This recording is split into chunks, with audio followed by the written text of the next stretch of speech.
Welcome to Nature Walk, the podcast where we explore the wonders of the natural world. I'm your host David, and I'm excited to share another fascinating story with you today. As we walk through the natural world, we often talk about the impact of human activities on our planet. Today, we're going to dive into a topic that's both fascinating and concerning: ocean darkening. Yes, you heard that right, ocean darkening. It's a phenomenon where the ocean is becoming murkier due to an increase in light-absorbing materials in the water. But what does this mean for our planet? To start with, let's talk about the causes of ocean darkening.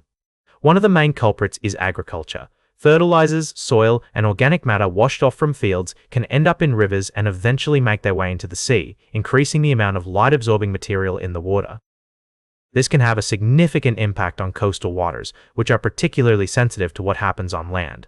But ocean darkening isn't just limited to coastal areas. The open ocean is also being affected, and this is where things get really interesting. You see, when the ocean becomes murkier, it affects not just the daylight but also the moonlight. Yes, you heard that right, moonlight. Many marine animals rely on the faint glow of the moon to guide their nightly migrations and signal when it's safe to rise towards the surface to feed.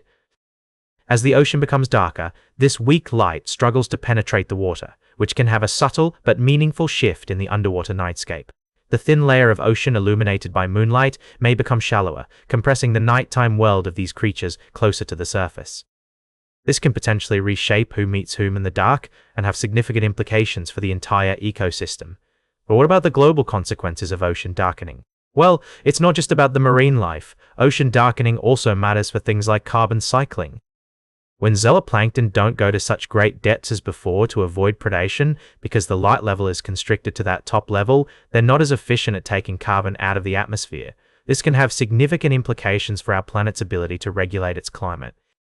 So, is there anything we can do to reverse ocean darkening? In some places, yes. Improving land management practices, such as reducing fertilizer use and protecting soils, can help restore some coastal clarity. But in the open ocean, the drivers are much harder to tackle. Even if global emissions dropped to net zero tomorrow, the ocean would take decades, if not centuries, to respond. Despite all this, there is hope for our oceans. Marine ecosystems can recover surprisingly quickly when given the chance. Protecting key species and habitats, such as kelp forests and marine protected areas, can allow these ecosystems to rebuild and regain their natural balance. In a warming world, they may also help ecosystems withstand climate shocks, such as heat waves. So, there you have it. Ocean darkening is a complex issue with significant implications for our planet. But by understanding the causes and consequences of this phenomenon, we can work towards mitigating its effects and protecting our oceans. We'll be right back with more fascinating stories from the natural world on Nature Walk. Welcome back to Nature Walk. Today, we're exploring some fascinating stories from the natural world, and our next tale takes us back in time 500 million years ago to uncover the secrets of one of the most intriguing groups of animals, the chelicerates. This group includes spiders, scorpions, ticks, and horseshoe crabs, all of which are characterized by their distinctive front claws or pincers. Recently, paleontologists made an extraordinary discovery in the Wheeler Formation in Utah, a site famous for its fossils of early sea creatures like trilobites. The fossil they found was that of a 500 million year old creature, named Megachelicerata, which is one of the earliest known relatives of modern spiders and scorpions. What's remarkable about this fossil is that it clearly shows the animal had already developed its hallmark front claws, or chelicera, which are used for grasping and feeding. The discovery of this fossil has shed new light on the evolution of these creatures and how they developed their unique body plan. According to paleontologist Rudy LaRosie, this creature is super modern in anatomy for an animal that is 500 million years old. The fact that it had well-developed claws suggests that these structures evolved from grasping appendages seen on earlier arthropods, rather than from sensory antennae like those found on insects. The fossil itself is a stunning example of preservation, with both the top and underside of the animal's body visible. It's believed that this creature lived in a primeval sea, swimming close to the seafloor where it would have used its chelicera to lift animal prey, like primitive worms, to its mouth. This incredible find not only tells us more about the history of life on Earth, but also serves as a reminder of the importance of continued exploration and discovery. As LaRosie Obril notes, Fossils are found across much of the United States, so get out, explore, and see what stories might be hidden in the rocks around you. The story of Megachelicerata is a testament to the wonders that await us when we delve into the natural world. Whether it's through the lens of paleontology or by exploring our own backyards, it's a reminder that there's always more to learn and discover about the fascinating creatures that share our planet. Welcome back to Nature Walk, where we've been exploring the fascinating world of wildlife and conservation.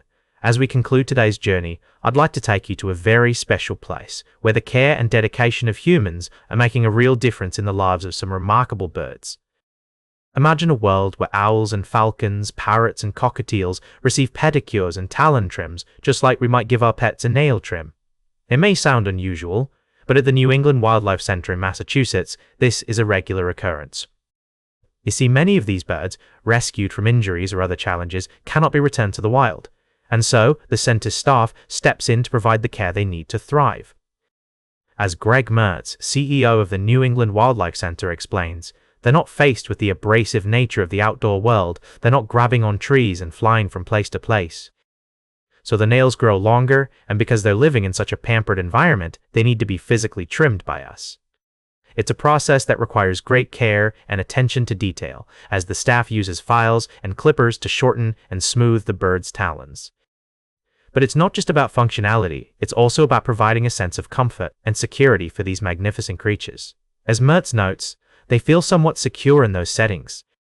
They're used to it. And so, the staff wraps them gently in colorful towels or blankets, making the whole process almost adorable. One such bird is Strix, an owl who was brought to the center as an adolescent with a broken wing. Now, he helps thousands of kids learn about owls every year and receives routine pedicures and facials from his dedicated caretakers. It's a heartwarming story that highlights the importance of human care and compassion in the lives of these incredible animals. As we conclude today's Nature Walk, I'm reminded of the profound impact we can have on the world around us. By providing a safe haven for these birds, the New England Wildlife Center is not only ensuring their well-being, but also inspiring a new generation of conservationists and wildlife enthusiasts. That's all for today's Nature Walk. Remember to like, share, and subscribe, and until next time, keep exploring your natural world.